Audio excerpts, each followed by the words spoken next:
Alright everybody, welcome back, time to battle. Okay, got our first opponent up against Mookie.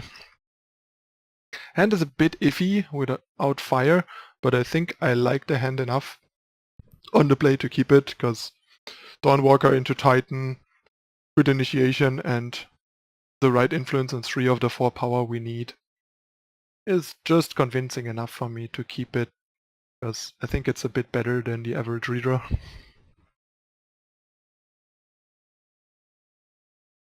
But it's, I guess, a close hand. Let me know in the comments what you think about the hand. And yeah, here we definitely want to play another monument, and now we have everything we need to play everything we have, which is great.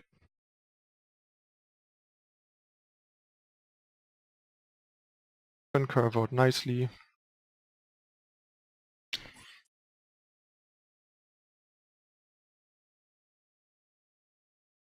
Let's see if it gets purified. No, it doesn't. But that also means we get to do this. And I think I want to actually purify here. Oh no, actually not, because purify kills his Dawnwalker, so that kind of is a good reason to hold it back. But yeah, we get to do this, which is nice. And next turn we can get it back. I mean, he clearly doesn't have a Dawnwalker, because otherwise he would have played it, but still nice to have it. Or when he draws his first, because Dawnwalker advantage is pretty good in this matchup. Okay. The light is back on.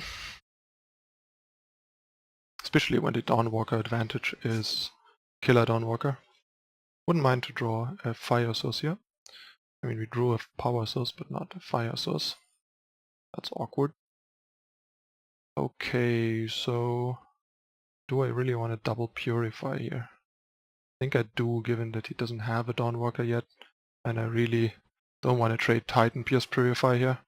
And also would like to not get hit in the face for 6 without being able to attack myself. It's a bit awkward given that we have Obliterate in hand, but gotta do what we gotta do. How can he punish us here?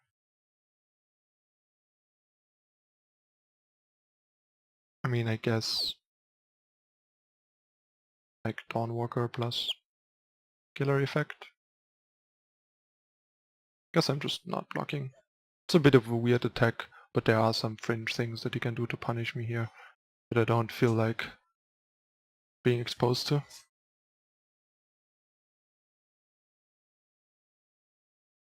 I mean, he knows maybe he has like a torch in hand or 0-cost torch or something. Of course we draw the second Obliterate. Not very convenient.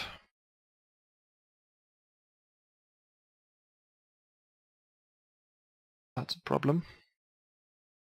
Because now our Obliterate is no good anymore. But yeah. I have to block here and then get probably torched.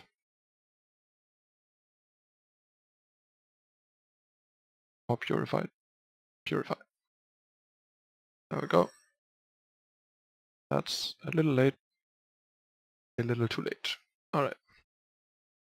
Him drawing 2 hearts with us drawing 0 hearts and then also having an obelisk is a tad too much while we sit on a color screw. Like actually, if we could have used those Obliterates on time, it would have been in very reasonable shape. Alright, next opponent.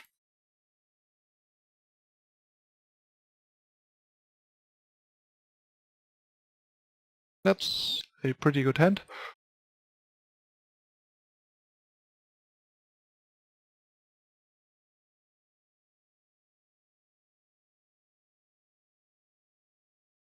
I mean, has a bit of a hole in the mid game, but all in all, it's pretty good. Gonna start with this. Keeps our seals live longer. Like if we don't need double time next turn, we can just set up all our influences. Like we can here. Now we have all our influences, which is pretty good.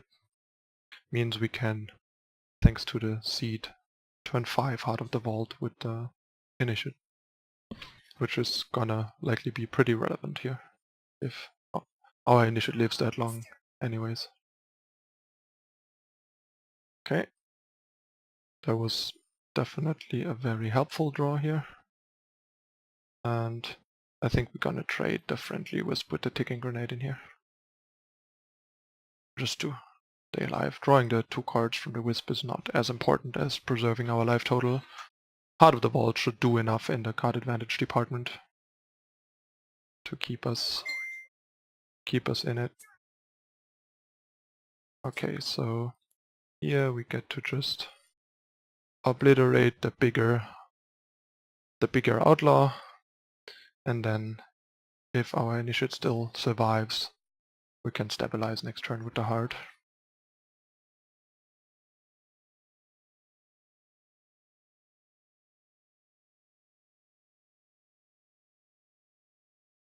Okay, worked just as planned. Now we just have to make sure we don't die to what is flash fires in his deck before we kill him.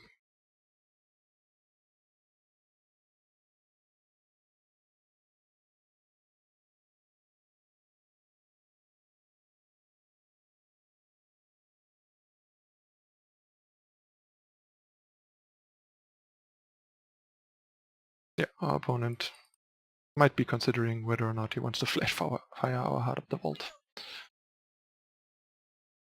I'm gonna play this because it's basically free given that we don't have a power drop.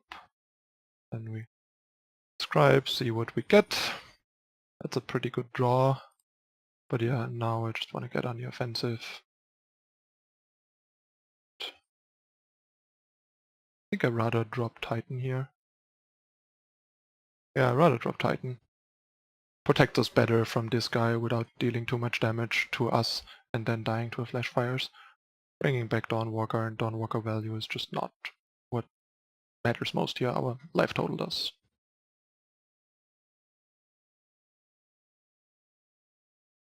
And if this ultimates, I'd much rather have a Titan in play. And if he has Obliterate, I also much rather have a Titan. Because, yeah. I think we want to like double block here, jump here. That seems good. Take as little damage as possible and deal with his board. And cut the time. This game lasts short. And yeah, he probably runs like 4 flash fires for Obliterate or something.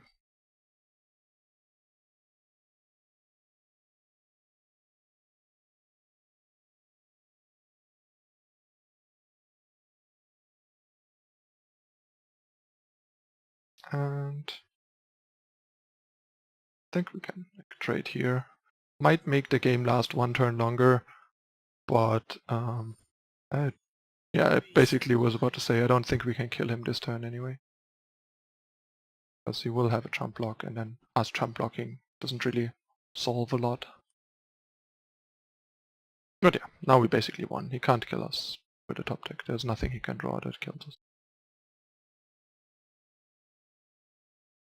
And that should conclude this game. Maybe right here, maybe next turn. Okay.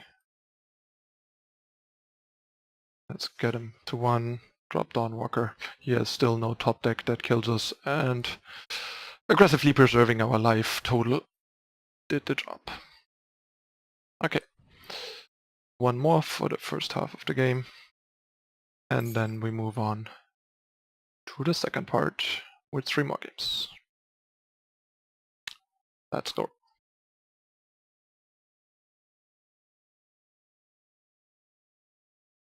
Alright.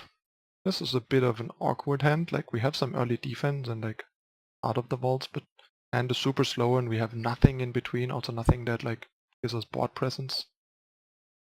So I think I'm gonna redraw. I think we can do better than this. It's a bit below what I would like to keep. This is a bit better. Not great, but I think it's a bit better than what we had. Because Monument comes down earlier, we have an acceleration, so we basically have a solid body in play by turn 4. We still have some early game and some interaction and so on. That was also bad. I actually missed. We drew this. through me. Let's hope he plays a Bloodcaster next turn, and then it doesn't matter if we didn't play this, because it wouldn't have done anything. That's punishment. Oh well. Might have to play this as power next turn with the double Obliterate in hand. We'll see what we draw. Would prefer to not play this as power in this matchup. This is probably not the greatest matchup. Yeah, I think I'm willing to not play this as power here yet. Like, if I don't draw power next turn, I'll just play it and delay my Obliterate, given that I don't have to Obliterate right now anyway. Gives us a little more choice on what to do with this.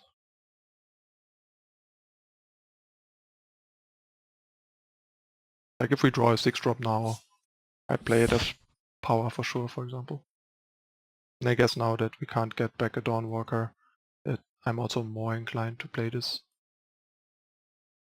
But yeah, now that we drew power, I definitely want to play this as a unit and Obliterate this guy to potentially get some damage in. But this is probably going to die to removal anyway. But that's okay. Our power trades with an Annihilate, that's kind of what we need to have a chance in this matchup. Because he didn't really generate any card advantage yet, other than like to some extent with the Lightning Storm, the 2-for-1 does. Storm Dancer. Maybe he's a bit more of a mid-range deck. Not sure. Seems like he is, which might be actually better for us.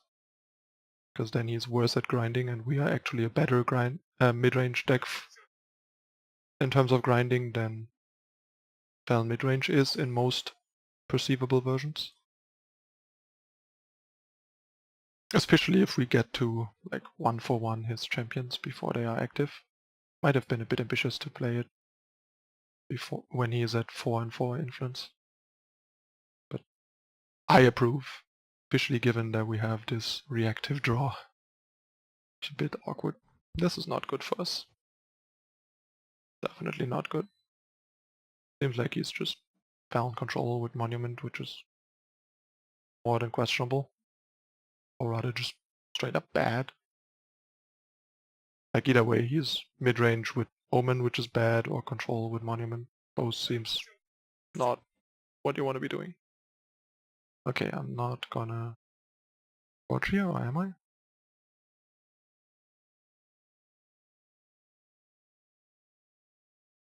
I think I'm not. If I draw power, we can still kill it. If I have a heart on top, I am happy to use heart to pop this Aegis, and so on and so forth. And yeah, we can still take 5 from this, I think. Taking 5 damage here to keep our options open and stay a bit more efficient is not bad. Health's total shouldn't matter that much in this matchup.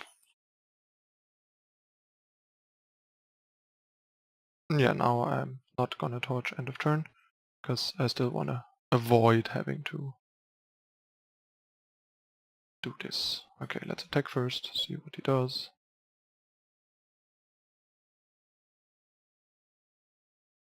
Fine. Guess we take another 5 from this torch.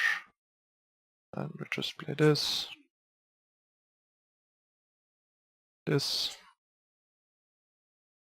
Hey, and pass.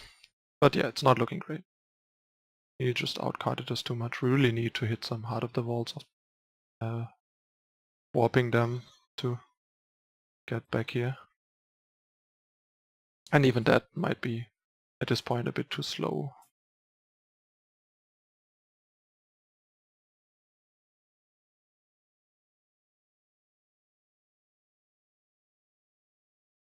Alright.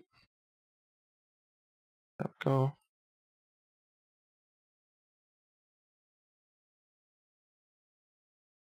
This feels so bad having to do this, but yeah.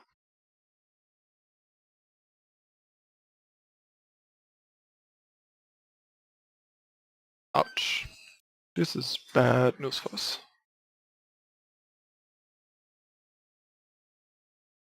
Where are our Heart of the Vaults? Okay, that's about it. I think we're too far behind to keep playing here.